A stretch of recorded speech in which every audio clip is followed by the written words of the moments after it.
하나님 말씀 누가복음 23장 39절에서 43절까지. 누가복음 23장 39절에서 43절 우리 전체적으로 같이 합독하시도록 하겠습니다.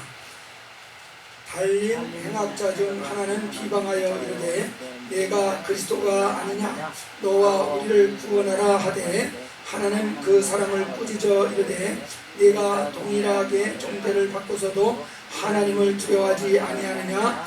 우리는 우리가 행한 일에 상당한 보응을 받는 것이니 이에 당연하거니와 이 사람이 행한 것은 옳지 않은 것이 없는가 하고, 이르되 예수여 당신의 나라에 임하실 때에 나를 기억하소서 하니, 예수께서 이르시되 내가 진실로 네게 이르노니 오늘 내가 나와 함께 낙원에 있으리라 하시니라. 광고 들을 때 단체 카톡방 말씀을 드렸는데, 카톡방을 이전에도 저희가 운영을 했었던 적이 있는 것으로 기억을 합니다. 카톡방에 이렇게 글 올리고 이런 것들이 잘 관리가 안 돼가지고 이걸 어떻게 할 수가 없어서 그냥 이제 못하고 그랬었는데, 저 전사님 그 카톡방 운영을 여러 해 동안 아주 잘 해본 경험이 있으시다고 해서 다시 한번 카톡방을 이렇게 좀 개설해서 운영을 하게 되어졌습니다. 그래서 적극적으로 이거 잘 활용을 하시면 좋겠습니다. 그래서 오늘 찬양한 것도 단체 카톡방에 올려놨던 찬양이었습니다. 그래서 혹시 찬양 같은 거 올라가 있으면 이렇게 들으시고, 그래서 좀 미리 이렇게 익혀놓으시면은 우리 이제 예배 드릴 때 찬양을 부를 때도 그런 찬양들을 많이 또 가져다가 할 것이기 때문에 쉽게 이렇게 따라서 찬양을 부르고 하는 것도 이제 가능할 것입니다. 그래서 저도 이제 가능하면 빼놓지 않고 아침마다 여러분에게 문안 인사를 드리겠습니다. 카톡방을 통해서 문안 인사를 잘 받아주시고, 받으셨다는 것을 표시로서 아멘 이렇게 해주셔도 좋고, 너무 이제 성능이 좋아져가지고 민감해졌습니다. 그래서 적극적으로 같이 소통하는 그런 장으로 잘 활용을 해주셨으면 좋겠습니다. 우리 읽은 오늘 본 말씀에 보면은 죽기 아주 직전에, 정말 죽기 일보 직전에 구원을 받은 그 사람 얘기가 지금 실려 있습니다. 예수님이 십자가에 달리셨을 때 이제 두 강도가 양쪽에 이제 달려 있었습니다. 근데 그 두 강도 중에 한 강도가 정말 구사일생으로 죽기 직전에 그분을 예수를 영접함으로써 구원을 받는 그 얘기가 이제 나오고 있습니다. 그래서 이 강도는 아주 행위는 하나도 없고 오직 100% 은혜로 구원받는 사람의 대명사처럼 여겨지는 그 사람이 이제 여기에 이제 나와 있습니다. 우리가 이 두 강도 읽었는데, 사실 이 강도의 그 모습을 잘 살펴보면은 이 강도들이 처음에는 예수님을 굉장히 둘 다 비방을 했었다는 것을 찾아볼 수가 있습니다. 마태복음 27장 41절에 보면은 함께 십자가에 못 박힌 강도들도 이와 같이 욕하더라 그렇게 말했습니다. 강도들 둘 다 예수님을 분명히 비방하고 욕하는 일을 처음에는 했었습니다. 이와 같이 욕했다는 것은 무슨 말이냐면은 그 당시에 대제사장, 바리새인들, 서기관들, 장로들 이런 사람들이 예수님이 십자가에 매달려서 초라하게 그대로 있으니까 그들이 막 이제 조롱을 했지 않습니까? 네가 그리스도라고 하지 않았느냐? 남은 구원하면서 왜 너 자신은 구원 못하느냐? 너 한번 그 십자가에서 내려와 봐라. 그러면 우리가 하나님의 아들로 인정해 줄 것이다. 이렇게 아주 비방하고 조롱하는 그런 이야기를 한껏 하고 있었습니다. 그것에 동조해서 이 두 강도도 같이 막 욕을 하는 그런 일을 처음에는 분명히 하고 있었다는 얘기입니다. 마가복음에도 똑같이 비방했다고 합니다. 이스라엘의 왕 그리스도가 지금 십자가에서 내려와 우리가 보고 믿게 할지어다 하며 함께 십자가에 못 박힌 자들도 예수를 욕하더라 이렇게 말했습니다. 그러니까 처음부터 이 한 강도가 은혜 받을 만한 자격을 갖추고 있었던 것이 아닙니다. 똑같이 막 함부로 예수를 취급하고 비방하는 그런 일을 하고 있었던 것입니다. 참 이 상황에서 참 예수님을 한번 생각해 보십시오. 얼마나 예수님이 초라합니까? 옆에 달린 강도들에게서도 조차도 그냥 욕을 먹고 있는 그런 그 상황이 지금 연출이 되고 있는 것입니다. 욕 같은 경우에 보면은 동방의 의인이라고 그랬습니다. 정말 동방에 그보다 더 큰 부자가 없을 만큼 큰 부자였다고 말하고 있습니다. 부자이면서 정말 행실도 바르고 존경을 받는 그런 사람은 사실 많지 않습니다. 근데 이 욥은 정말 부자이면서도 삶이 너무나 모범적이기 때문에 사람들로부터 아주 존경을 받는 그런 입장이 있었습니다. 그래서 어느 누구도 이 욥에 대해서 함부로 말하지 못하고 대하지 못했었습니다.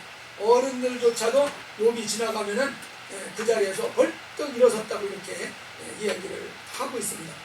그런데 욥이 환난을 당합니다. 그 부가 한순간에 다 없어지고 자녀들도 다 이제 한순간에 잃게 되어지고 부인마저도 욕하고 죽어라! 하나님 욕하고 죽어라! 그러면서 비방하고 나가버렸습니다.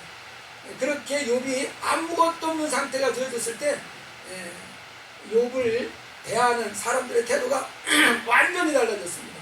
그래서 욥기 30장 1절에 보면은 이제는 나보다 젊은 자들이 나를 비웃는구나 하면서 아주 한탄을 합니다. 자기보다 더 젊고 어린 애들이 욥을 막 무시하는 이런 일을 하고 있다는 것입니다. 그래서 아주 한탄하는 내용이 나옵니다. 다윗 같은 경우도 왕으로 정말 왕자에 앉아있을 때는 어느 누구도 함부로 비방하지 못했었습니다. 그러나 그 아들 압살롬이 반역을 일으켜가지고 쫓기는 신사가 되었을 때 그때는 이제 이 다윗을 많은 사람들이 막 조롱을 하는 그런 일이 나옵니다. 그래서 시므이라는 사람이 그 다윗 왕을 막 비방을 합니다. 이 피 흘린 놈아, 이 비루한 놈아, 꺼져라, 꺼져라, 막 이런 식으로 함부로 다윗 왕을 막 조롱을 하는 것입니다. 이제 왕위에 있을 때는 절대 그렇게 못하더니 왕에서 내려와서 그 아들한테 쫓기는 한 신세가 되니까 함부로 막 사람들이 대하는 것입니다. 그래서 세상 사람들이 흔히 하는 얘기가 돈이 있어야 돼. 사람은 권력이 좀 있어야 돼. 무시 안 당하려고.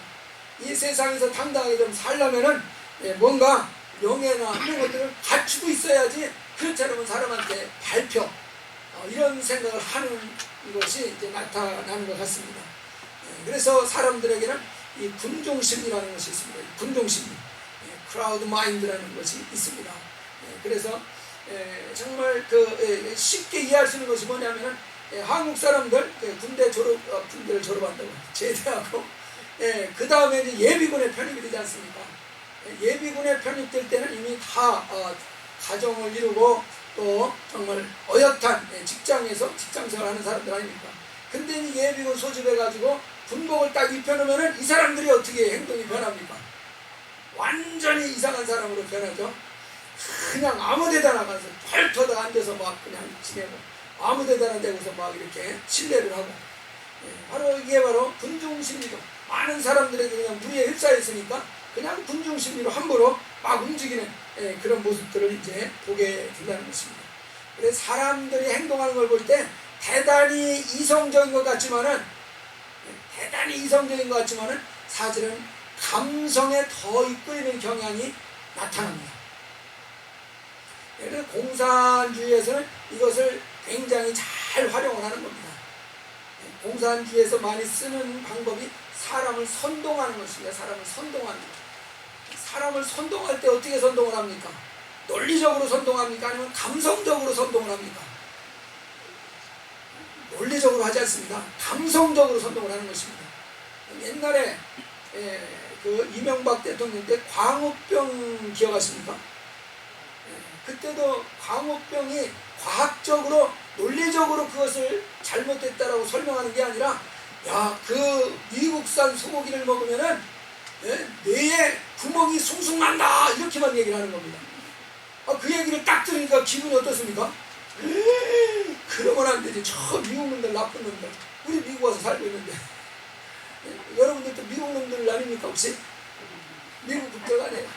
그러니까 그냥 논리는 따져볼 것도 없이 우리 뇌 숭숭 구멍 숭숭 만들어가지고 우리를 죽이려고 하는 이 나쁜 놈들, 그래가지고 막 반대대물하고 촛불 시위를 하고 막 그러지 않았습니까? 그러니까 이거는 이성에 호소하는 게 아니라 어디에 호소하는 거냐면 감성에 호소하는 것입니다. 오늘날에도 보면은 이런 방식으로 여전히 감성에 호소하는 이런 그 선동 방식을 여전히 채택하고 있는 것을 보지 않습니다. 그래서 이 사람들의 군중심리에 쉽게 휘몰리는 이런 경향이 분명히 나타나고 있다는 것입니다. 그래서 하여튼 이 주 강도도 모든 군중들이 막 비방을 하니까 그 강도들도 그냥 큰 뭐 생각하지 않고 같이 휩쓸려서 이제 비방하는 일을 분명히 한 것입니다. 그런데 나중에 이 한 강도가 마음이 변화됐습니다. 같이 비방을 하다가 그 마음이 바뀌었습니다. 저는 생각합니다. 어떻게 이 사람의 마음의 심경의 변화가 일어났을까? 어떻게 이 사람의 마음의 변화가 일어났을 것 같습니까? 뭔가를 봤기 때문에 그런 거 아니겠습니까? 예수님으로부터 뭔가를 봤기 때문에 그 마음이 심경의 변화가 일어난 거 아니겠습니까?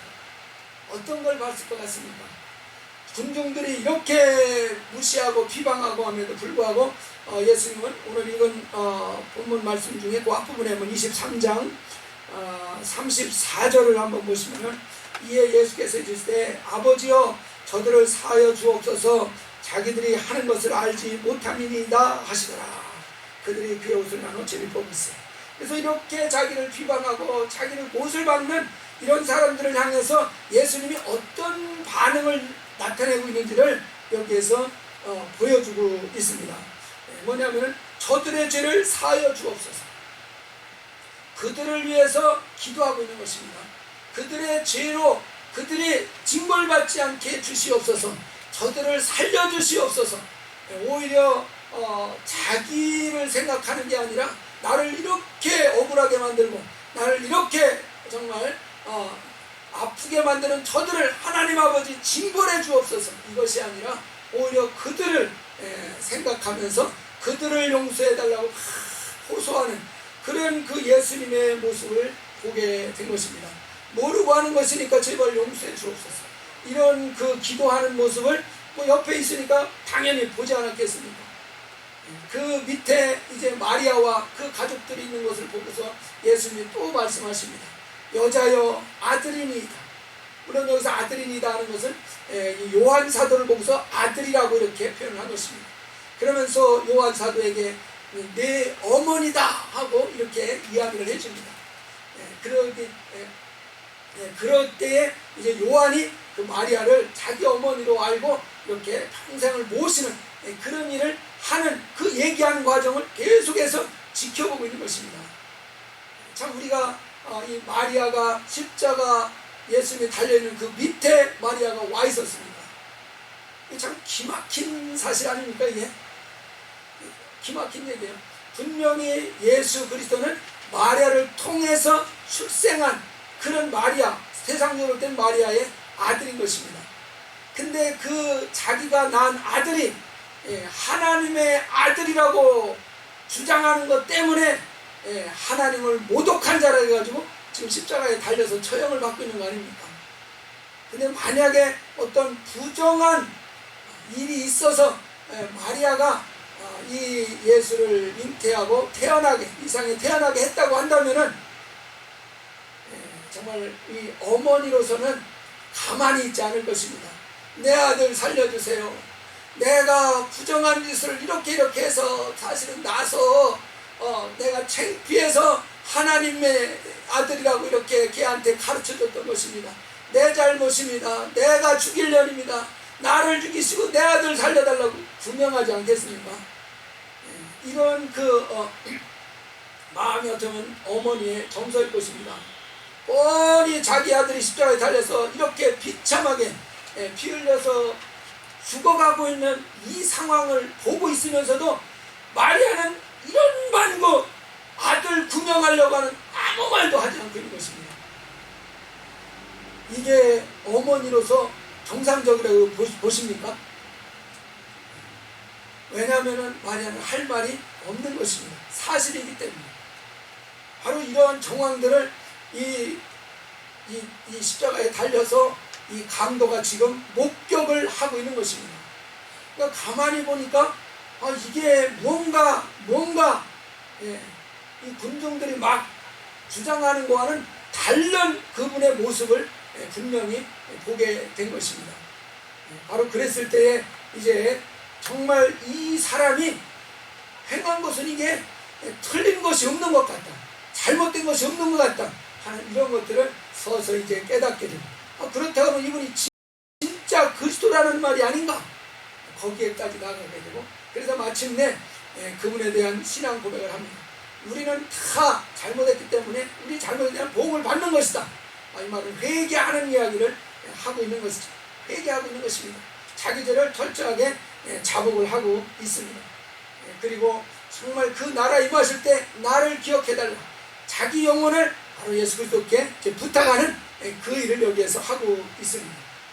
그런데 주님께서는 아주 지체하지 않고 내가 진실로 내게 이르니 오늘 내가 나와 함께 낙원에 있으리라, 그 영혼을 정말 맡아주시고 건져주실 것에 대한 확실한 약속을 해주고 있는 것을 여기에서 보게 되어집니다. 참 예수님이 이렇게 강도가 회개했을 때 즉시로 용납하고 받아들이시는 그 부분을 보면서 저는 조금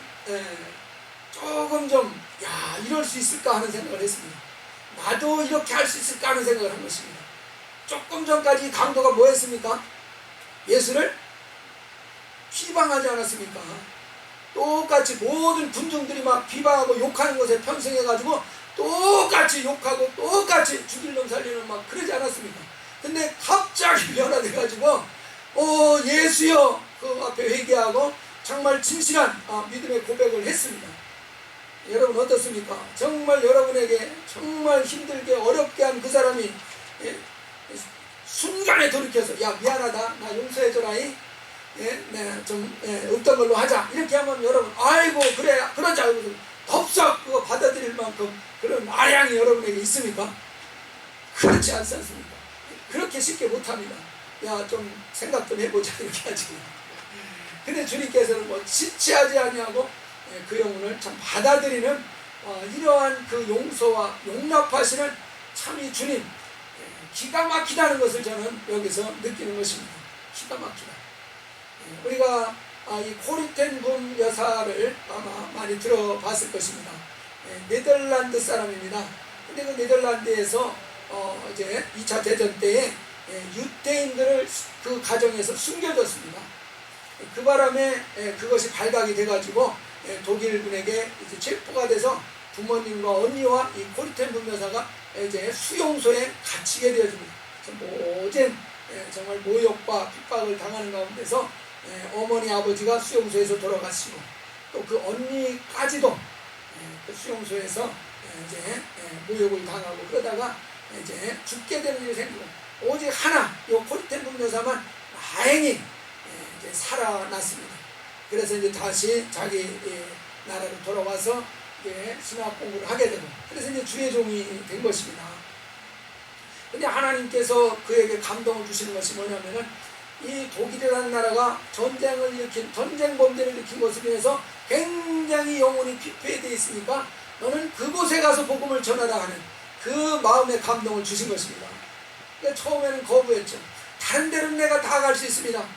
그러나 독일만은 나는 가고 싶지 않습니다. 거부하다가 예수께서 내가 십자가에 달려 죽으시고 그 은혜를 베푸신 것에 대해서 기억나게 해주시기 때문에 이제 마음을 바꿔서 독일에 가서 여러 마을을 돌아다니면서 용서에 대해서 은혜에 대해서 복음을 증거하는 그 일을 하고 있었습니다.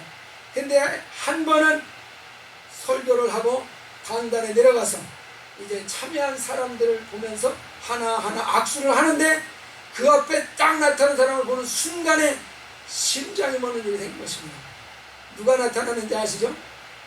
그 수용소에 있을 때 자기 언니를 욕보이고 자기 가족들을 그렇게 괴롭히고 해서 마침내 다 죽음에 이르게 했던 그 수용소 감독관, 그 사람이 자기 앞에 나와 있는 것입니다.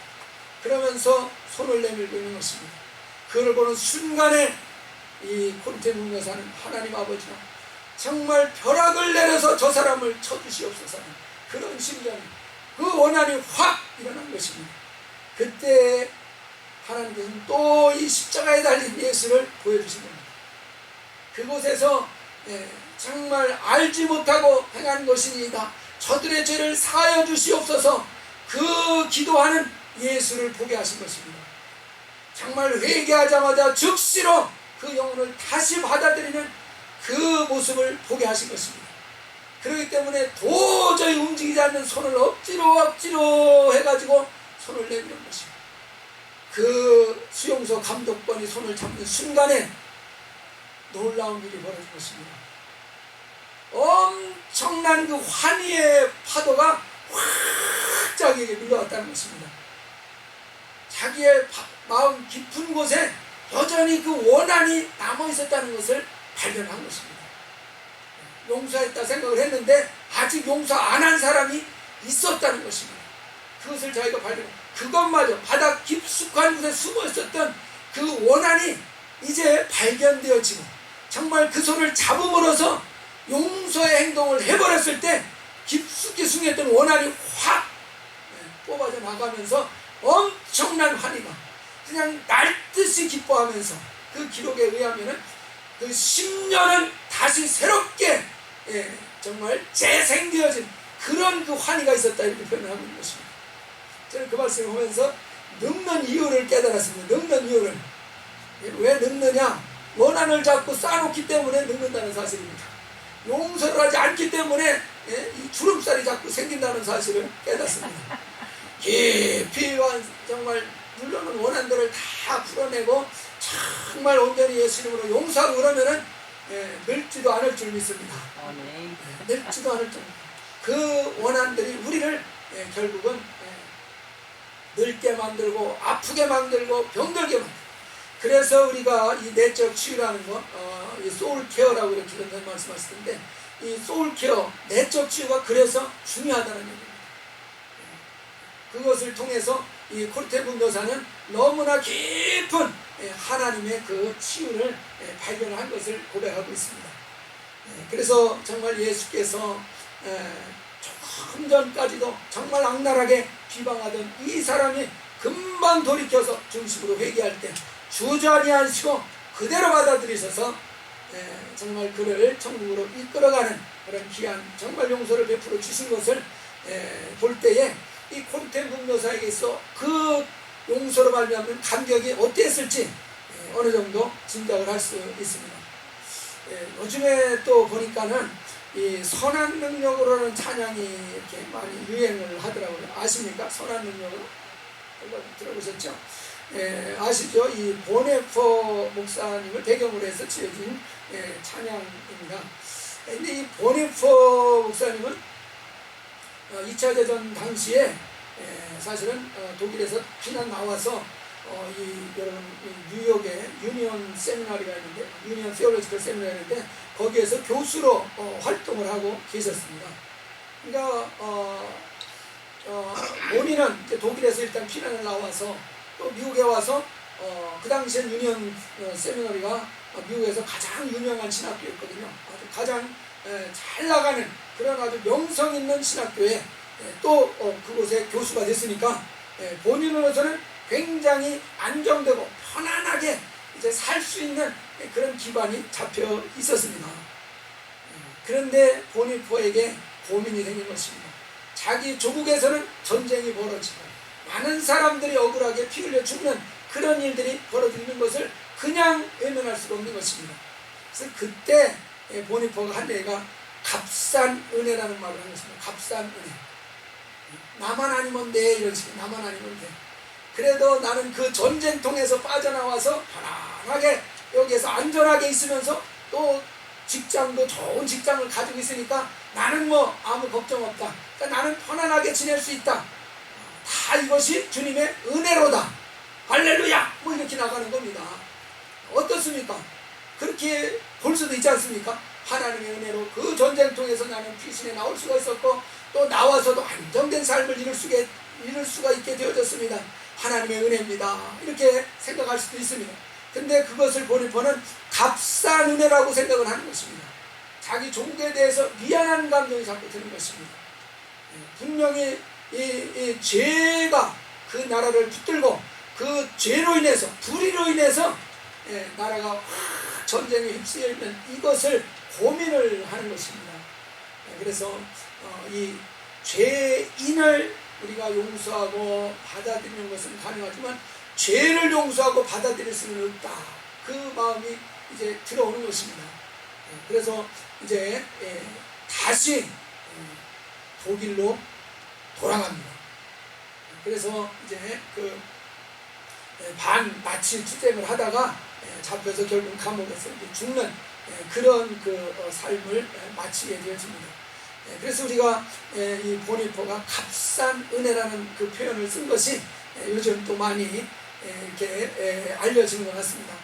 선한 능력으로 그분이 우리를 지키시고 또 이끄시는 것에 대해서 감사하지만, 그러나 우리가 은혜를 너무 쉽게 값싸게 여기는 그런 것이 있는 것은 아니냐 하는 것에 대한 아주 강력한 울림을 주는 찬양이 이 선한 능력으로인데, 어떻게 찬양을 이렇게 느끼고 계신지는 모르겠습니다. 그래서 우리가 이 보니포가 분명하게 이제 강조를 하는 것이 뭐냐면은, 하나님의 말씀대로 순종하는 것을 부정하는 것은, 그것은 예수 그리스도를 자기가 배척하는 것과 똑같다. 이렇게 이제 강조를 했었습니다. 말씀이 육신이 되니까 그리스도 예수 아닙니까? 그래서 예수 그리스도, 그분의 육체는 말씀이 육체가 되신 분이시다. 그렇기 때문에 그분의 말씀을 우리가 순종하지 않는다 그러면은 결국은 그분의 육체로 오신 그분을 배척하는 거나 똑같다. 이렇게 이제 이해를 한 것입니다. 그래서 우리가 은혜를 받았을진데 이제는 그분의 말씀도 적극적으로 은혜 받듯이 그 말씀까지 우리가 적극적으로 받아들이고 또 순종하는 이런 신앙생활을 할 때라야 비로소 온전하게 하나님의 은혜를 받은 사람이 된다는 것입니다. 그래서 우리가 정말 그분의 말씀까지도 그대로 은혜를 감사함으로 받는 것과 같이 정말 그 말씀까지도 감사함으로 기쁨으로 우리가 다 받아들이고 수용하고 아멘하고 순종할 수 있는 이런 신앙으로까지 나아갈 수 있기를 주의 이름으로 축원합니다. 이것이 되어져야 우리가 온전한 신앙이라는 것입니다. 근데 우리가 그 말씀을 따라가지 않고 서두에도 말씀드린 것처럼 이 군중심리에 이끌릴 때가 너무나 많다는 사실입니다. 신앙생활을 해도 군중심리를 막 따라가는 경우가 굉장히 많습니다. 그래서 우리가 군중심리에 끌리지 아니하고 성령에 감동되고 성령에 온전히 이끌릴 수 있는 이런 믿음의 사람이 되실 수 있기를 주의 이름으로 축원합니다. 술 취하지 말라. 이는 방탕한 것이다. 오직 성령의 충만함을 받으라. 왜 성령의 충만함을 받아야 되겠습니까? 성령에 충만하지 않으면은 군중심리에 이끌리고 세상 욕심에 이끌리고 육체에 이끌리는 이런 쪽으로 가기가 너무나 쉽기 때문에 그렇습니다. 그래서 내 자신이 무엇에 지금 이끌려가고 있는지, 무엇에 의해서 정말 지배당하고 있는지 날마다 잘 점검하시고 오직 성령에 이끌릴 수 있는 신앙이 되어질 수 있도록 성령의 충만함 받기를 힘써서 정말 구함으로써 우리가 성령에 이끌리고, 그래서 모든 진리 가운데로 나아가서 이제 진리로 말미암아 승리하는 믿음의 삶을 이룰 수 있기를 주의 이름으로 축원합니다. 기도하겠습니다.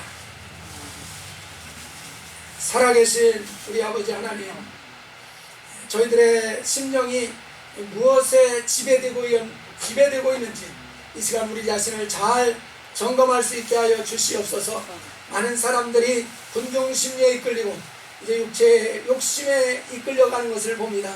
이것을 이길 수 있는, 극복할 수 있는 길이 오직 성령의 충만함을 받아서 성령에 이끌리는 것임을 주님 말씀하셨사오니, 우리가 성령에 이끌리기 위해서 항상 성령의 충만함 받기를 구하며 이제 성령의 충만함을 사모하는 믿음 생활 되게 해 주시옵소서. 그래서 정말 우리의 신앙생활이 이제 성령의 이끌리는 가운데서 참 진리 가운데 이제 나아가고 이제 진리로 인도받는 귀한 삶으로 나아가게 하셔서 참으로 주님의 영광을 보며 승리하는 신앙생활 되게 해 주옵소서. 예수님의 이름으로 기도하옵나이다.